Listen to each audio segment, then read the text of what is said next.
Halo semuanya, selamat datang di sesi bedah materi kita.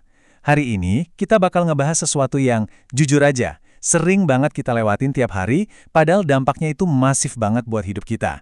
Kita bakal bongkar sebuah konflik besar di balik layar ekonomi global. Ibaratnya nih, ada benturan keras antara sistem keuangan kapitalis modern yang tiap hari kita pakai dengan prinsip-prinsip fundamental dari keuangan Islam. Berdasarkan materi yang kita bedah kali ini, kita bakal lihat gimana konsep uang, kekayaan, dan bahkan makna keluarga punya arti yang beda jauh di dua dunia ini. Jadi, siap-siap ya buat sedikit pergeseran paradigma. Oke, kita langsung bahas aja nih. Kita mulai dari satu pengakuan yang cukup bikin kaget dari Raymond Chin. Di materi ini, dia baru sadar akan satu realitas yang lumayan menampar, bahwa mempromosikan compounding interest atau bunga berbunga yang selama ini diagung-agungkan sama dunia modern sebagai keajaiban dunia ke-8, ternyata secara fundamental itu melanggar hukum keuangan Islam. Coba bayangin, konsep yang sering dibilang nomor satu dalam investasi modern, ternyata bermasalah secara etis. Nah, kok bisa gitu? Ini bawa kita masuk ke bagian pertama, dilema bunga berbunga. Di sini kita emang harus jeli banget ngelihat batas tipis antara pertumbuhan ekonomi yang beneran nyata dan pertumbuhan angka yang cuma buatan doang. Secara harfiah, kata riba itu emang artinya tumbuh. Tapi tunggu dulu, di dalam keuangan, ini merepresentasikan pertumbuhan yang semu. Konsep qaliadafah mudafah atau bunga yang berlipat ganda itu dilarang keras, soalnya uangnya beranak pinak tanpa ada kerja nyata atau resiko yang dibagi. Fakta gilanya nih, bahkan denda keterlambatan waktu kita telat bayar tagihan pun secara teknis masuk kategori ini loh. Pada akhirnya, sistem kayak gini cuma nyiptain zero-sum game. Uang tambahan itu kan nggak tiba-tiba turun dari langit ya, itu pasti ditarik dari kantong orang lain. Dan ini benar-benar ngejelasin perbedaan inti dari dua pendekatan tadi. Kalau kita perhatiin, investasi kapitalis tuh sering banget fokus ke persentase imbal hasil yang udah digaransi dari awal. Resikonya, ya dilempar semuanya ke si peminjam. Sebaliknya, investasi dalam Islam itu mewajibkan adanya keadilan lewat pembagian resiko, alias bagi hasil. Uang yang kita investasikan harus benar-benar muter di ekonomi real. Kalau untung, ya dibagi bareng, kalau rugi, ya ditanggung bareng. Intinya, nggak ada yang namanya kepastian untung tanpa ikut nanggung resiko. Sekarang kita masuk ke bagian kedua, ilusi dolar modern. Buat benar-benar paham kenapa sistem kapitalis ini bisa jadi se-ekstrem sekarang, kita harus flashback dikit buat ngelihat gimana sejarah uang fiat ini ngubah aturan main sedunia. Sebelum Perang Dunia Kedua, semua orang sepakat pakai standar emas dan perak. Terus bank mulai ngenalin uang kertas. Tapi waktu itu murni cuma sebagai tanda terima aja, biar kita nggak repot bawa-bawa emas fisik. Nah, game changernya itu terjadi di tahun 1944 di Perjanjian Bretton Woods. Di momen ini, dolar AS resmi diputus dari jaminan emasnya. Kertas ya tinggal kertas, udah nggak ada emasnya lagi di berangkas. Keputusan inilah yang ngebuka pintu buat nyetak uang tanpa batas. Terus, efek dominonya apa? Gini, nyetak uang tanpa batas itu cuma bisa dilakuin pakai satu cara, nyiptain utang. Sistem ini sekarang jalan dengan prinsip tumbuh tapi ngorbanin pihak lain. Karena nilai uang terus digerus, ujung-ujungnya ya inflasi, nggak bisa dihindarin. Dan ketimpangan kekayaan makin ekstrim. Kekuatan ekonomi global sekarang nggak lagi dipatok sama nilai real kayak emas, tapi murni berdasarkan siapa yang punya pengaruh politik dan militer paling kuat buat maksain mata uangnya dipakai negara lain. Di tengah sistem yang kayak gitu, kita bergeser ke bagian ketiga, paradigma keuangan Islam. Di paradigma ini, mindset kita soal harta benar-benar diputar 180 derajat. Harta itu bukan dipandang sebagai hak milik mutlak pribadi kita, tapi murni cuma sebagai alat atau titipan dari Tuhan. Tujuannya bukan buat ditimbun terus-terusan, tapi buat menuhin tanggung jawab dan nyiptain kebaikan di dunia nyata. Coba deh bayangin ketenangan yang bakal kita rasain kalau kita pakai pola pikir ini.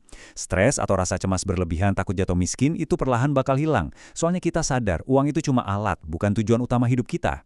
Nah, yang paling menarik dari perbandingan ini adalah gimana kita mendefinisikan kepastian dan resiko. Di sistem kapitalis, kepastian itu fokusnya di imbal hasil finansial yang dijamin. Kita tahu pasti bulan depan dapat bunga sekian, tapi resikonya ditelan mentah-mentah sama peminjam. Kalau di keuangan Islam, kepastian itu letaknya justru di syarat dan kontrak kerjasamanya dari awal. Hasil akhirnya emang nggak pasti, karena ya resikonya kan dibagi adil.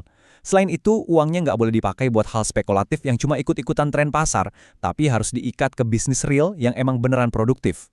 Lanjut ke bagian keempat, menavigasi sistem yang gak sempurna.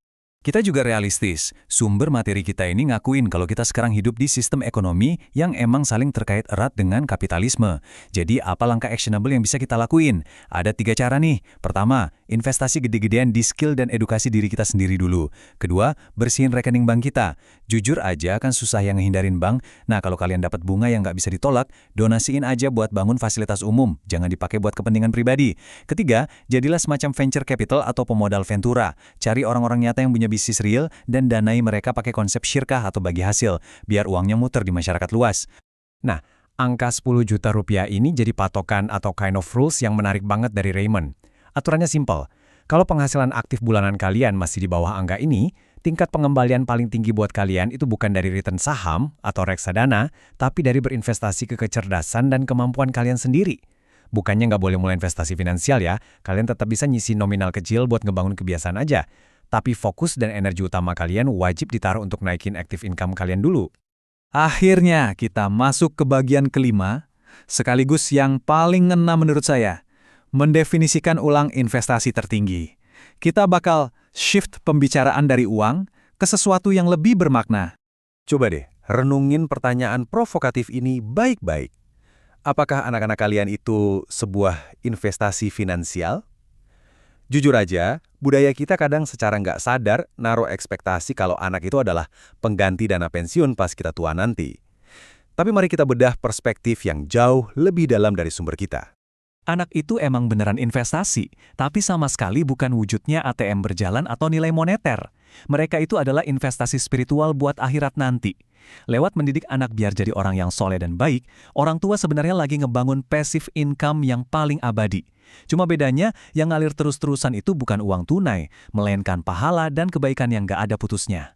Jadi, poin krusialnya adalah, jangan pernah merusak konsep indah keluarga dengan ngubahnya jadi sesuatu yang transaksional. Sedih banget kalau ada orang tua yang pakai dalil agama atau ngeksploitasi rasa bersalah cuma buat maksa anak ngasih uang. Ngungkit-ngungkit biaya hidup anak dari kecil itu cuma bakal nyiptain rasa dendam, kayak lagi bayar utang. Sebaliknya, di dalam keluarga yang emang dasarnya cinta, dukungan anak itu bakal ngalir dengan sendirinya, lewat konsep birrul walidain, sebuah pengabdian tulus. Rasa bakti itu muncul karena rasa cinta dan hormat, bukan karena ditodong. Sebagai penutup bedah materi kita kali ini, saya mau ninggalin satu pertanyaan buat kalian. Akankah kalian ngabisin sisa hidup cuma buat ngejar angka-angka semu yang tumbuh di layar smartphone kalian? Atau kalian bakal mulai pakai harta itu buat ngebangun kualitas hidup yang beneran berkelanjutan dan penuh makna? Memahami benturan antara kapitalisme dan prinsip etis ini ngasih kita kebebasan buat milih jalan mana yang mau kita ambil. Karena pada akhirnya, kekayaan sejati itu bukan soal seberapa banyak yang bisa kita kumpulkan, tapi soal dampak positif apa yang bisa kita ciptakan. Terima kasih udah nemenin saya belajar bareng hari ini. Sampai jumpa di sesi bedah materi seru lainnya.